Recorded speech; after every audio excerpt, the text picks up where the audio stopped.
नमस्ते प्यारे विद्यार्थियों, माइंड क्लासेस सीकर के यूट्यूब चैनल पर आपका हार्दिक स्वागत है। मैं कविता चौधरी। आज आपको इंडिया हिस्ट्री के एक महत्वपूर्ण टॉपिक है, नाम सुना होगा गुप्त वंश। प्राचीन काल भारतीय इतिहास में क्वेश्चनों के मामले में एक बहुत इंपॉर्टेंट टॉपिक माना गया है। बार बार क्वेश्चन भी बहुत ज्यादा उठाए जाते हैं।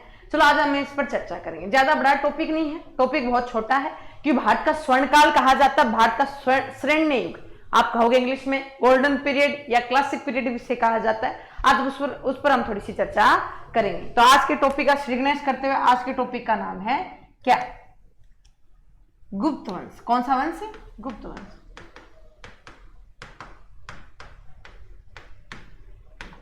चलो इस पर चर्चा करते हैं। अब सबसे पहला क्वेश्चन आता है, इस वंश का संस्थापक कौन था? जब भी कोई वंश की शुरुआत हो तो उसमें आपको सबसे पहले एक चीज हमेशा ध्यान रखनी है कि उस वंश का संस्थापक कौन है। तो आपको सीधा सीधा उत्तर देना है, इस वंश का संस्थापक है श्रीगुप्त। कौन है?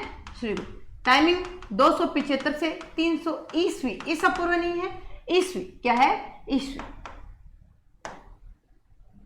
ईस्वी। अब सबसे पहला क्वेश्चन आता है, इस वंश का क्या है? ये संस्थापक क्या है? इस वंश के संस्थापक है। सबसे पहला इंपॉर्टेंट क्वेश्चन ये होना चाहिए कि गुप्त वंश का संस्थापक है श्रीगुप्त। क्या नाम है? श्रीगुप्त इनका वास्तविक नाम है। अब कहते हैं श्री इनकी उपाधि, श्री इनकी उपाधि, श्री इनकी उपाधि है और गुप्त इनका वास्तविक नाम है। और इसी के वंशज क्या कहलाए? गुप्त कहलाए। क्या कहलाए? गुप्त कहलाए। अब कहते हैं श्री इनकी उपाधि, गुप्त इनका वास्तविक नाम है और इन्हीं के वंशज गुप्त कहलाए। क्या कहलाए? इन्हीं के वंशज गुप्त कहलाए। अब कहते हैं इनके बारे में थोड़ी सी चर्चा को आगे बढ़ाते हुए कहते हैं, इनके सिक्कों पर गुप्तस्य, गुप्त, गुप्तम आदि नामों से इनकी चर्चा मिलती है। तो इससे सीधा सीधा मतलब निकलता है, श्री इनकी उपाधि और गुप्त इनका मूल नाम होने के कारण इनके वंशज क्या कहलाए? गुप्त वंश। आपको सिर्फ दो क्वेश्चन याद रखने हैं, इस वंश का संस्थापक और दूसरा इनकी श्री इनकी उपाधि। श्री इनकी उपाधि, श्री इनकी उपाधि।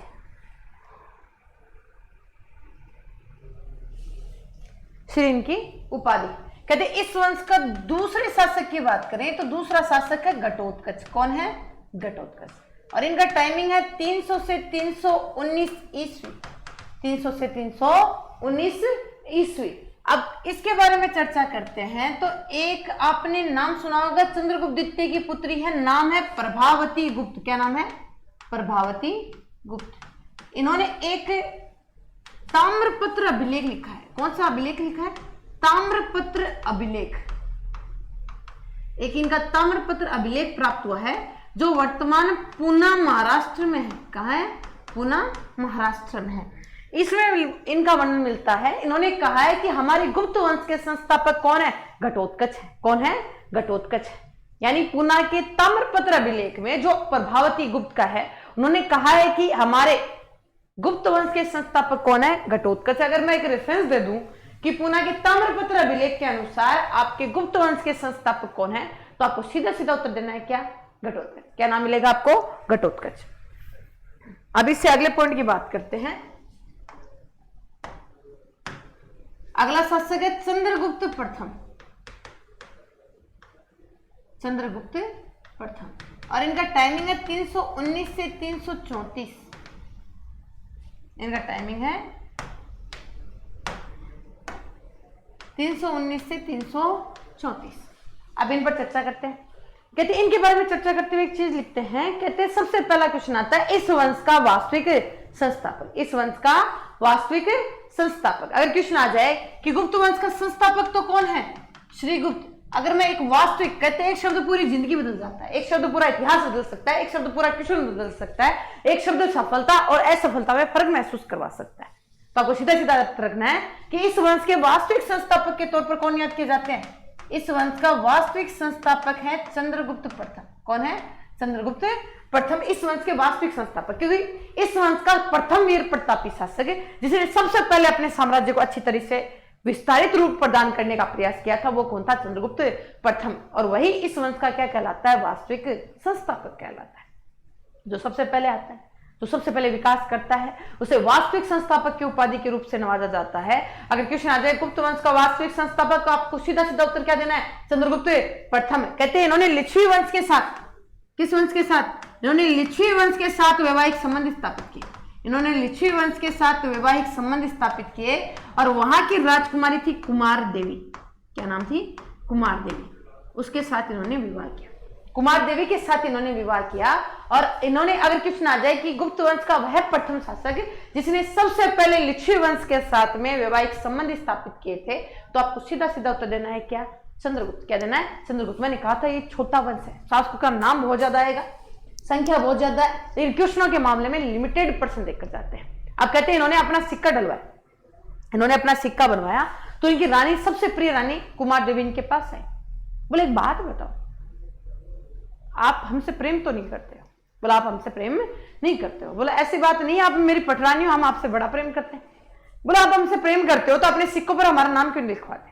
अब आज तक किसी राजा ने वो काम नहीं किया जो काम इस राजा ने किया। कहते हैं इन्होंने अपने सिक्कों पर अपनी रानी कुमार देवी का नाम अंकित करवाया, अपने साथ में सिक्कों पर नाम अंकित करवाया। इन्होंने कहा बोले कोई बात नहीं, आप ये चाहते हो कि हम सिक्कों पर आपका नाम अंकित करवाएं तो हम आपका सिक्कों पर नाम जरूर अंकित करवाएंगे। और इन्होंने अपने सिक्कों पर, कहते हैं, अपनी पत्नी कुमार देवी का नाम अंकित करवाया। बहुत अच्छा क्वेश्चन। अब कहते हैं 319 में हिंदुस्तान के क्या बने? शासक बने। 319 वंश में इन्होंने गुप्त वंश की साम्राज्य की बागडोर संभाली।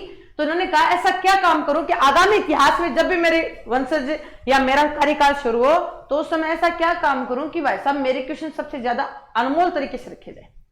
ऐसा क्या काम करूं कि आगामी भविष्य में जो भी मेरे वंशज आए वो जो मैं रीति रिवाज चालू करके जाऊं उसे पूर्ण तरीके से, पूरी श्रद्धा से, पूरी अनुकंपा से, पूरी विश्वास के साथ पूर्ण करें, उसे निभाते चले जाए, उसको आगे बढ़ाते चले जाए। तो इन्होंने क्या किया? 319 को भाई साहब अपने दिमाग में सेट करने के लिए, 319 को हमारे दिमाग में बिठाने के लिए इन्होंने एक संवत का प्रारंभ किया जिसे हम कहते हैं गुप्त संवत। कौन सी संवत? गुप्त संवत। अब इन्होंने गुप्त संवत का प्रारंभ कब किया? 319 ईस्वी में इन्होंने गुप्त संवत का प्रारंभ कर दिया कि आज के बाद में जितने भी मेरे वंशज आएंगे वो एक संवत का प्रयोग करेंगे जो गुप्त संवत कहलाएगी। क्या कहलाएगी? गुप्त संवत कहलाएगी। इनके 3 क्वेश्चन आते हैं। इस वंश का वास्तविक संस्थापक, इन्होंने अपने सिक्कों पर अपनी रानी कुमार देवी का चित्र अंकित करवाया जो लिच्छवी वंश की राजकुमारी है। और लिच्छवी वंश के साथ वैवाहिक संबंध स्थापित करने वाले राजा भी कौन है? आपके चंद्रगुप्त प्रथम है। और उसके बाद में अगला पॉइंट की अगर बात करते हैं कि आपके गुप्त वंश का वह शासक जिसने सबसे पहले गुप्त संवत का प्रारंभ किया, कब? 319 में। कब किया? 319 में। अब क्वेश्चन ये भी आ सकता है कि शक संवत और विक्रम संवत, शक संवत और आपके गुप्त संवत में कितने सालों का फर्क है? आ चुके हैं मोस्टली इतने सारे क्वेश्चन। तो आपको ध्यान रखना है कि गुप्त संवत का प्रारंभ कब हुआ था? 319 में। कब हुआ? 319 में। और शक संवत और विक्रम संवत का आपको समय याद रहता है तो आप इजी वे में उन्हें आसानी से निकाल सकते हो। कहते हैं इस वंश का सबसे वीर प्रतापी शासक की बात करें, कहते हैं इस वंश का सबसे वीर प्रतापी शासक रह चुका है समुद्रगुप्त। कौन रह चुके हैं? समुद्रगुप्त। और उनका टाइमिंग है 335 से 375। मैंने कहा था लिमिटेड क्वेश्चन है, कोई मिर्च मसाला नहीं, सादा जीवन जिया है, उच्च विचारों के साथ जिया है, इसलिए क्वेश्चनों के मामलों में सबसे ज्यादा क्वेश्चनों को कवर करके जाते हैं। अब इनको आगे बढ़ाने का प्रयास करते हैं। कहते हैं इन्होंने 335 से 375 तक इन्होंने राज किया था। इस वंश का सबसे वीर प्रतापी राजा, इस वंश का सबसे वीर प्रतापी राजा इन्हीं के नाम से नवाजा गया है। इस वंश का सबसे वीर प्रतापी शासक ये रह चुके हैं। इस वंश के सबसे वीर प्रतापी शासक ये रह चुके हैं। इनके बारे में कहा जाता है, अब आप कहोगे इनके पिता का शासनकाल 334 में खत्म हो गया था। इनके पिता का शासनकाल 334 में खत्म हो गया था, इनका शासनकाल 335 में कैसे प्रारंभ हुआ था? कहते हैं इन्हें अपने बड़े भाई काज के विद्रोह को दबाना पड़ा था। इन्हें अपने बड़े भाई काज के विद्रोह को दबाना पड़ा था, जिन्होंने अपने नाम के सिक्के तक चला दिए थे, जिन्होंने अपने नाम के सिक्के तक चला डाले थे, उनकी हत्या करके भाई साहब उन्हें हराकर, कहते हैं इन्हें हिंदुस्तान के शासनकाल में गुप्त वंश की बागडोर संभालने का मौका मिला था। कहते हैं अपने बड़े भाइयों को हराकर, कहते हैं जो योग्य होते हैं वो अयोग्यता को बर्दाश्त ना कर पाते हैं, जो योग्य होते हैं वो अयोग्यता को बर्दाश्त ना कर पाते हैं, जो सच में शेर होते हैं वो भाई साहब जंगलों पर राज जरूर करते हैं, भाई साहब भेड़ियों कटाकर ही राज करेंगे।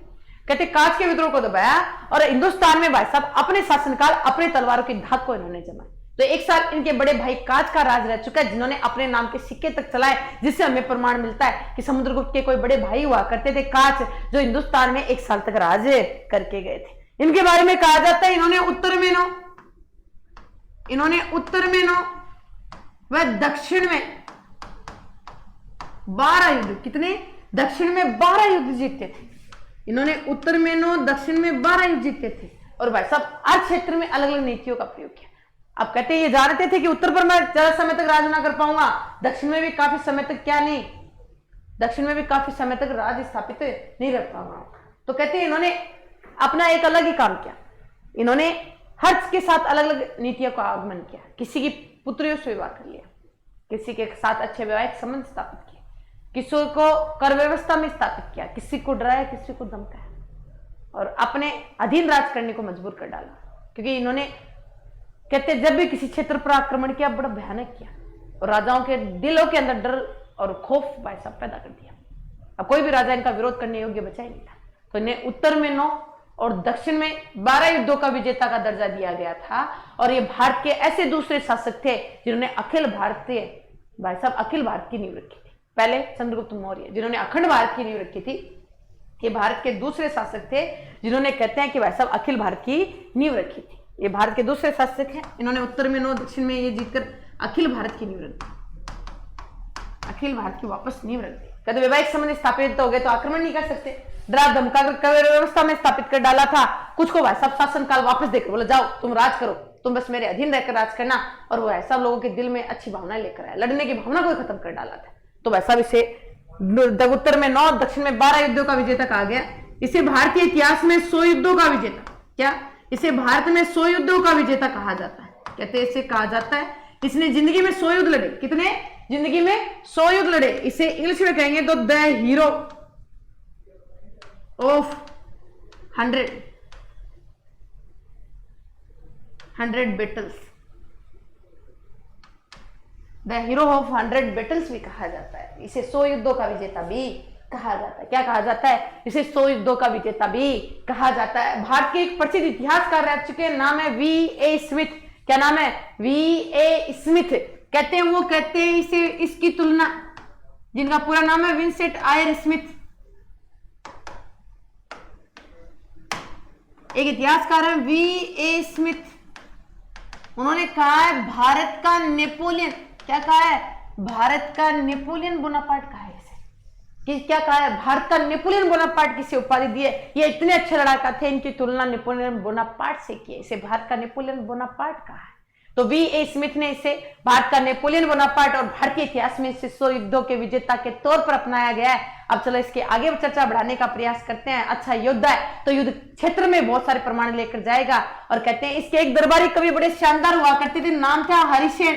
कौन था? हरिसेन एक दरबारी विद्वान हुआ करता था और इसी के नेतृत्व में इन्होंने प्रयाग प्रशस्ति का निर्माण करवाया था।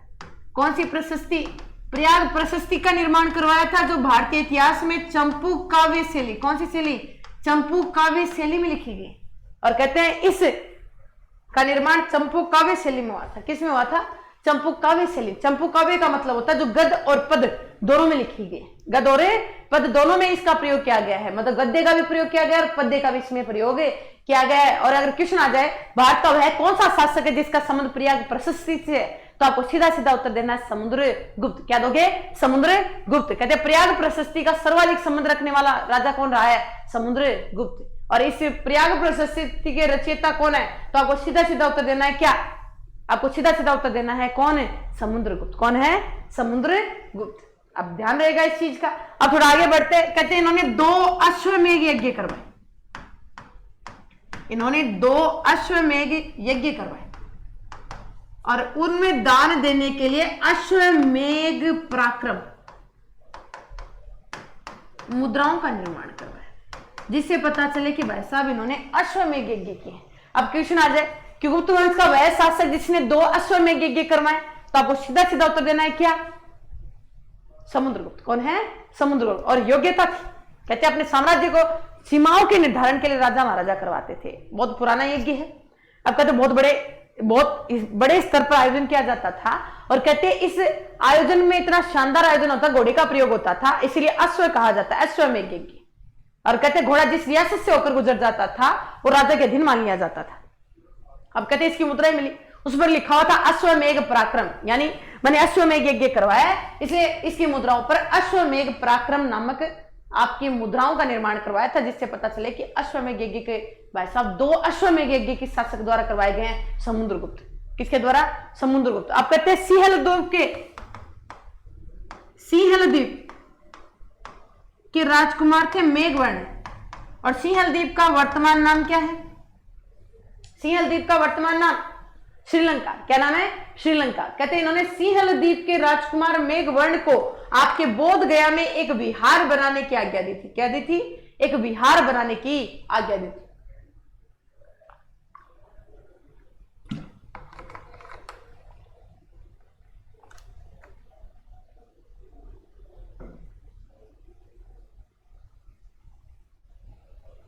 कहते हैं एक विहार बनाने की आज्ञा दी थी।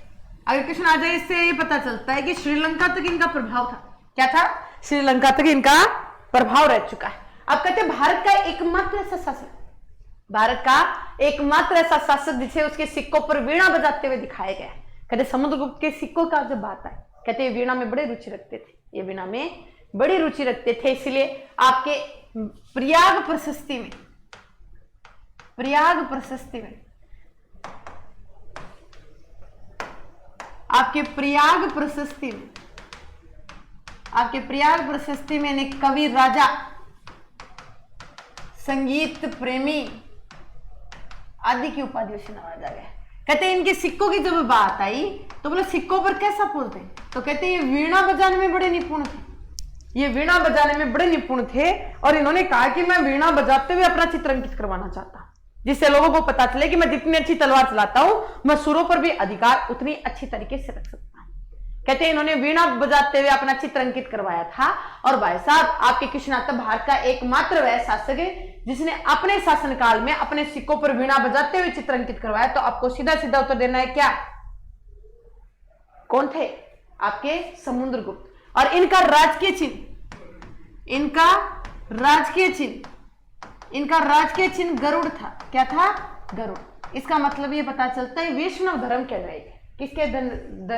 किस धर्म के अनुयायी थे?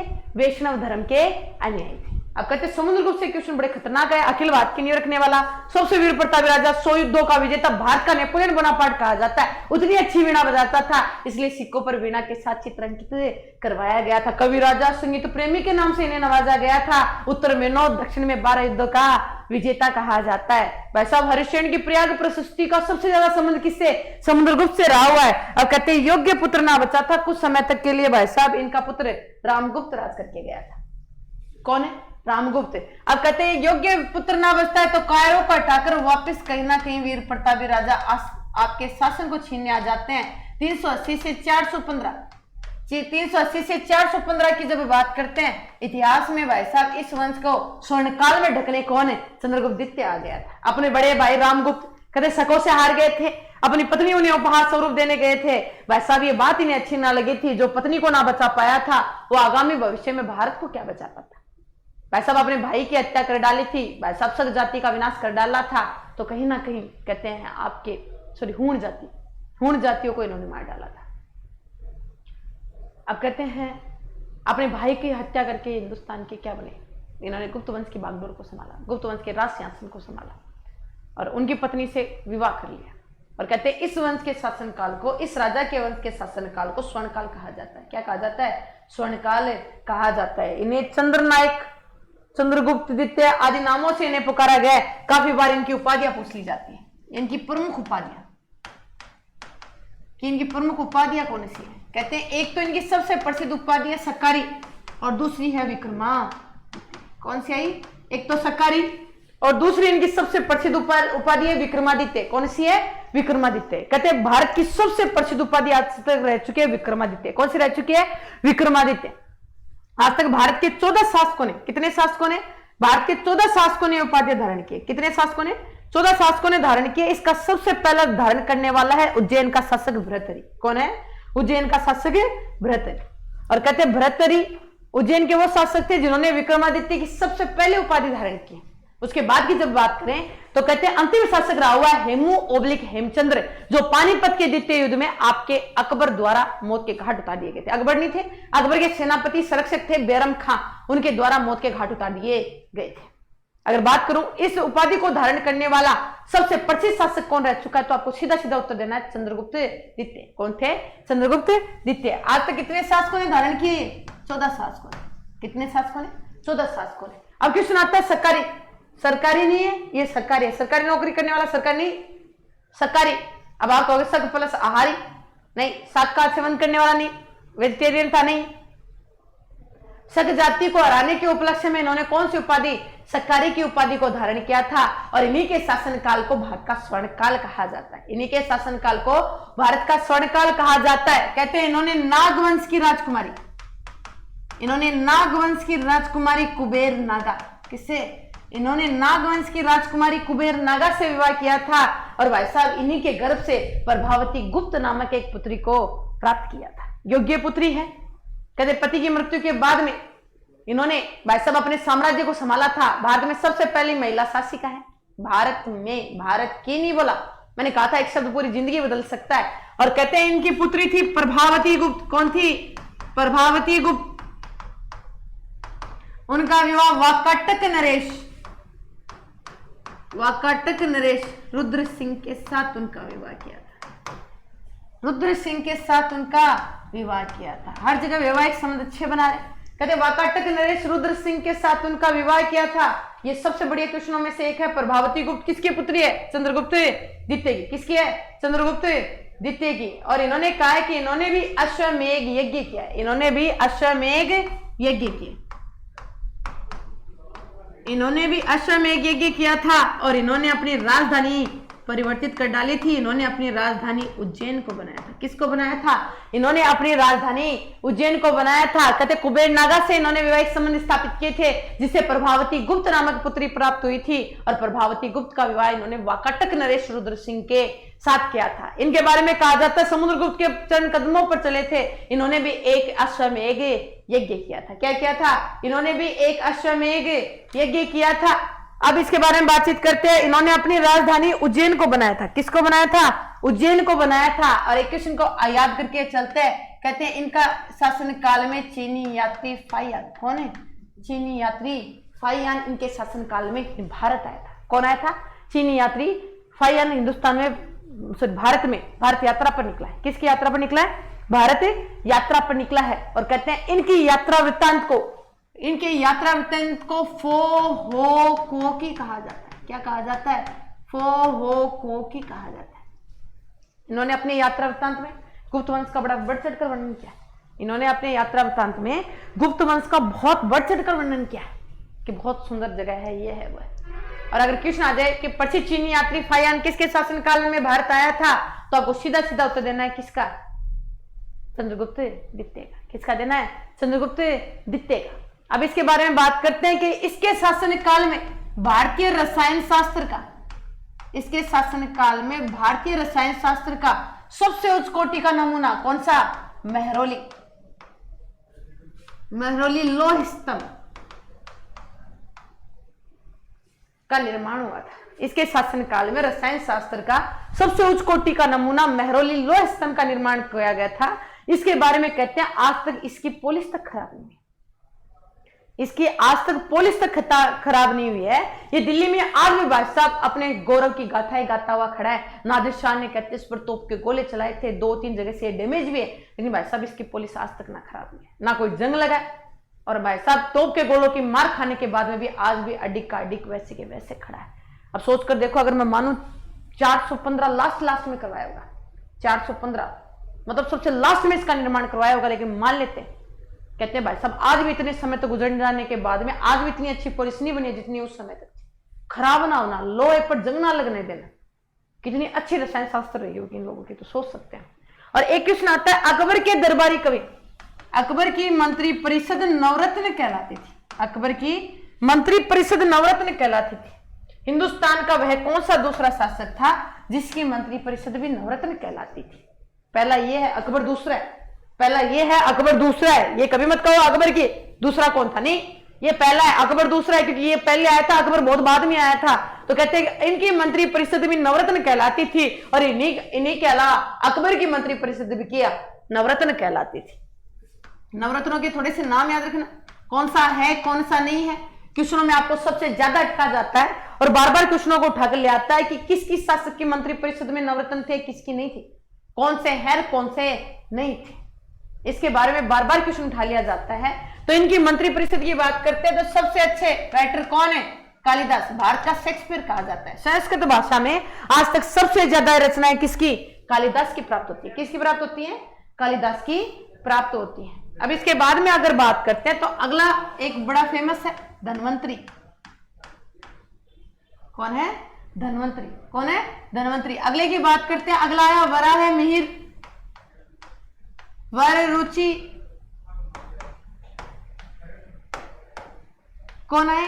वर रुचि, वेताल भट्ट, शंकु, शैपणक,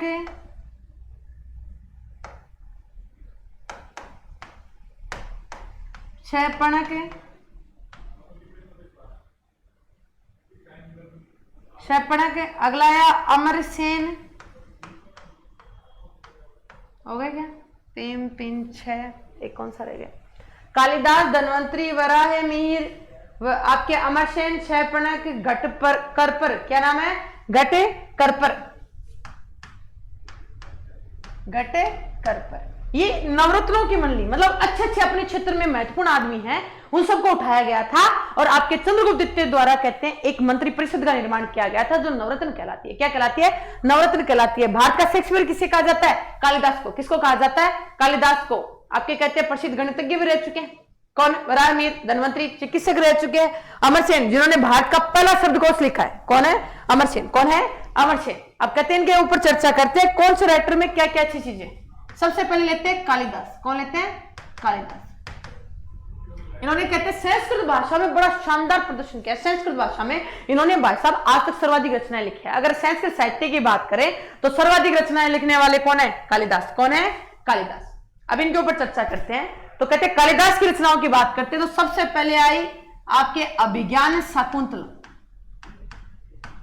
अभिज्ञान शाकुंतलम। इसमें कहते हैं आपके शकुंतला वह दुष्यंत की वीर्य व्यथा, शकुंतला के गर्भवती होने, भाई साहब दुष्यंत से मिलने, उन्हें पहचान ना पाने पर, अंगूठी का विस्मरण होने पर, दुष्यंत के पैदा होने पर, और कहते हैं दुष्यंत से मेल मिलाप आदि के सभी के ऊपर चर्चा की गई है। इसमें बड़े सुंदर तरीके से आपके शकुंतला की सुंदरता का वर्णन किया गया है। अगर दूसरे की बात करें ऋतुसंहार। ऋतुसंहार, इसमें भारत में आने वाली प्रसिद्ध ऋतुओं का वर्णन किया गया है कि सावन में क्या प्रसिद्ध चीजें हैं, आपके ग्रीष्मकालीन में, शीतकालीन में क्या है, आपके अच्छी जितनी भी 6 ऋतुएं भारत में चलती हैं उन 6 ऋतुओं का वर्णन किया गया है। अगर उसके बाद में अगले की बात करें विक्रमोवंश्यम। विक्रमोवंश्यम, इसमें राजा विक्रम के वंशजों का वर्णन किया गया। उसके बाद में मालविकाग्निमित्रम, एक नाटक है, इसमें अग्निमित्र की कहानी है। किसकी कहानी है? मालविकाग्निमित्रम। इसमें अग्निमित्र की भाई साहब आपकी कहानियों का वर्णन किया गया। अगले की बात करूं तो मेघदूत। कौन सी आई? मेघदूत। इसमें बादलों को दूत के रूप में दिखाया गया। उसके बाद में अगर मैं अगली बात करूं रघुवंशम, इसमें राजा रघु की वंशावली लिखी गई है। राम के वंशज नहीं, राजा रघु के वंशज, क्योंकि राजा राम खुद रघु के वंशज रह चुके हैं, इसलिए रघुवंशी कहलाते हैं। क्या कहलाते हैं? रघुवंशी कहलाते हैं। अगले की बात करूं तो कुमार संभव। कौन है? कुमार संभव। इसमें माता पार्वती और शिव के विवाह और कार्तिकी के जन्म तक की कहानियों का वर्णन है। आप में से अगर किसी के संस्कृत लिटरेचर रह चुके तो 11th में मोस्टली किताबें चलती हैं। और कहते हैं आपके कालिदास की मोस्टली सबसे फेमस रचनाओं की बात करूं तो आज यही मिलती है। सबसे फेमस रचनाएं यही मिलती है। अगले राइटर की बात करती हूं वराह मिहिर। कौन आया? वराह मिहिर। और इनकी प्रसिद्ध रचना है वृहत संहिता, लघु जातक और पंच सिद्धांतिका। पंच सिद्धांतिका ये इनकी सबसे फेमस रचना है। कौन कौन सी? वृहत संहिता, लघु जातक और पंच सिद्धांतिका। अब मैं कहूं अमरसेन। कौन है? अमरसेन। अमरसेन की रचना है अमरकोश। कौन सी आई? अमरकोश। और एक इनके दरबारी, कहते हैं इनके नवरत्नों में शामिल नहीं है, नाम सुना होगा आर्यभट्ट। कौन है? आर्यभट्ट। इनकी सबसे प्रसिद्ध रचना है आर्यभट्टिका। आज तक नहीं पूछी गई क्योंकि नाम में उत्तर निकल जाता है तो बार बार आपसे नहीं पूछी जाती है। इनकी एक रचना है सूर्य सिद्धांत। कौन सी? सूर्य सिद्धांत। अगर क्वेश्चन आ जाए कि आपके आर्यभट्ट किसके समकालीन थे, तो आपको सीधा सीधा उत्तर देना है चंद्रगुप्त द्वितीय के। किसके समकालीन थे? चंद्रगुप्त द्वितीय के समकालीन थे। अब इसको अगर हम बात करें, इनके नवरत्नों के क्वेश्चन बार बार उठा लिए जाते हैं, तो आपको सीधा सीधा उत्तर देना है। कहते हैं इनके दरबारी कवियों में कालिदास सबसे फेमस रह चुके हैं, धन्वंतरी रह चुके हैं, वराह मिहिर रह चुके हैं, अमरसेन जिन्होंने भारत का पहले डिक्शनरी का निर्माण किया था। और अगर बात करें कि आर्यभट्ट किसके समकालीन थे, तो आपको सीधा सीधा उत्तर देना है चंद्रगुप्त द्वितीय। प्रसिद्ध रचना सूर्य सिद्धांत व आर्यभट्टिका, सूर्य सिद्धांत व आर्यभट्टिका। अब बात करते हैं दो छोटे छोटे राजा बच्चे, दो छोटे छोटे राजा बच्चे हैं। आपने नाम सुना होगा कुमारगुप्त। टाइमिंग 415 से 454। कुमारगुप्त की जब बात करते हैं, इनके बारे में क्वेश्चन एक सबसे महत्वपूर्ण पूछा गया है। इन्होंने महायान शाखा जो बौद्ध धर्म की है उसकी ऑक्सफोर्ड यूनिवर्सिटी कहे जाने वाले नालंदा विश्वविद्यालय, किसकी? नालंदा विश्वविद्यालय का निर्माण किया था।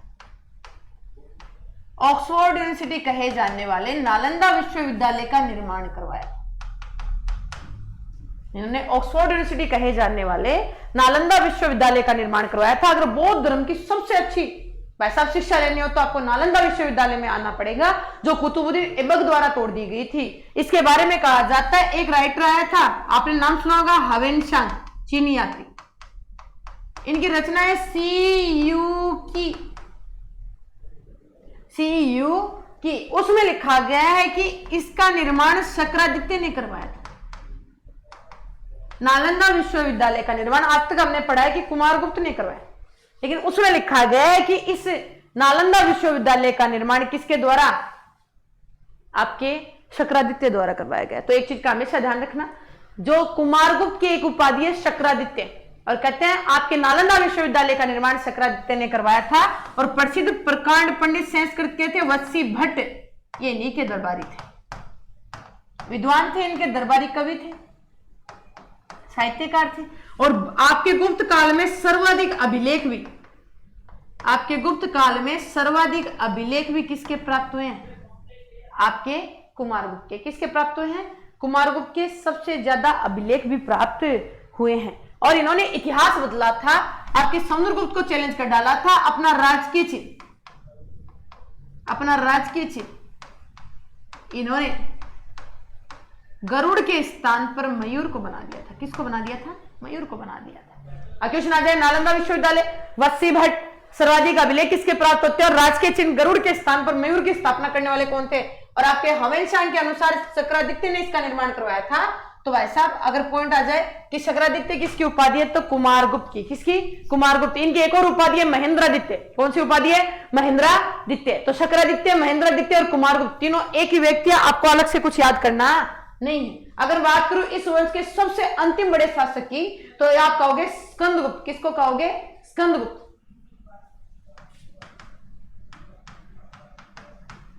और इनका टाइमिंग है 454 से 67।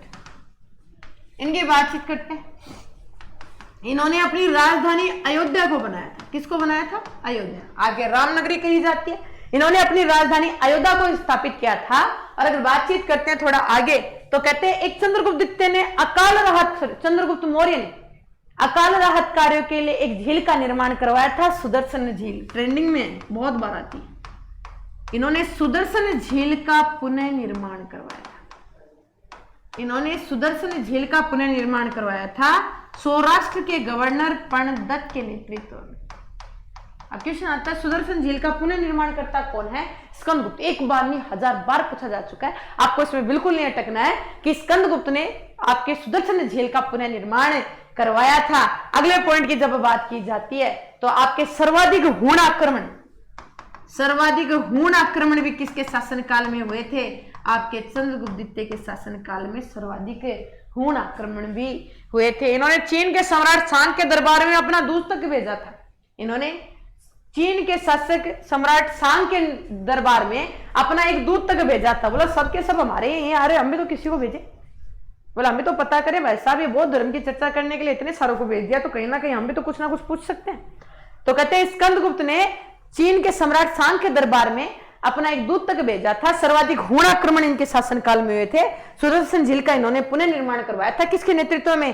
पर्णदत्त के नेतृत्व में। और अयोध्या को इन्होंने अपनी राजधानी बनाया था। अगर क्वेश्चनों को थोड़ा सा बढ़ा चढ़ाकर याद करते हैं तो एक क्वेश्चन बड़ा खतरनाक आता है, इस वंश का अंतिम शासक, पहले की बात करते तो बेचारे अंतिम को भी लेकर जाओ, और इस वंश का अंतिम शासक था विष्णुगुप्त। कौन था? विष्णुगुप्त। कहते हैं इनके भाई साहब इतिहास इनके साथ खत्म कर दिया गया था, और इस वंश के कहते हैं अगर हर कोई वीर प्रतापी होता तो वंश का भाई साहब इतिहास कुछ अलग ही तरीके से होता, वंश का इतिहास कुछ अलग तरीके से लिखा जाता है। मैंने कहा था बहुत प्यारे प्यारे क्वेश्चन लेकर आएंगे, बहुत तड़कते भड़कते नहीं, बड़े छोटे तरीके से, बड़े अच्छे तरीके से, बड़े प्यारे तरीके से आपको क्वेश्चनों का आगाज करवाएंगे। तो आपको ध्यान रखना है गुप्त वंश से क्वेश्चन बार बार उठा ले जाते हैं, इनका साहित्य, इनके निर्माण कार्य, भाई साहब राजाओं में क्या क्या बढ़िया चीजें की थी, मेहरौली लोह स्तंभ का निर्माण, आर्यभट्ट, भाई साहब प्रभावती गुप्त किसकी पुत्री थी, आपके किस शासक से क्या गया, वीणा बजाते हुए आपके प्रयाग प्रशस्ति का संबंध किससे, ये क्वेश्चन बार बार उठा लिए जाते हैं। कवि राजा संगीत प्रेमी के नाम से किसे याद किया जाता है, वास्तविक संस्थापक कौन था, राजधानी, अगर बात करूं गुप्त संवत का प्रारंभ किसने किया था, कैसे भी क्वेश्चन उठाओ आपसे सबसे ज्यादा क्वेश्चन पूछे जाते हैं, क्योंकि बिना मिर्च मसाले के बड़ा सादा बड़ा प्यारा सा भाई साहब ये कॉन्सेप्ट देकर गए, क्वेश्चनों के मामले में सीधा पढ़ा जाता है, ना कोई तड़कता भड़कता इनके अंदर कोई क्वेश्चन है।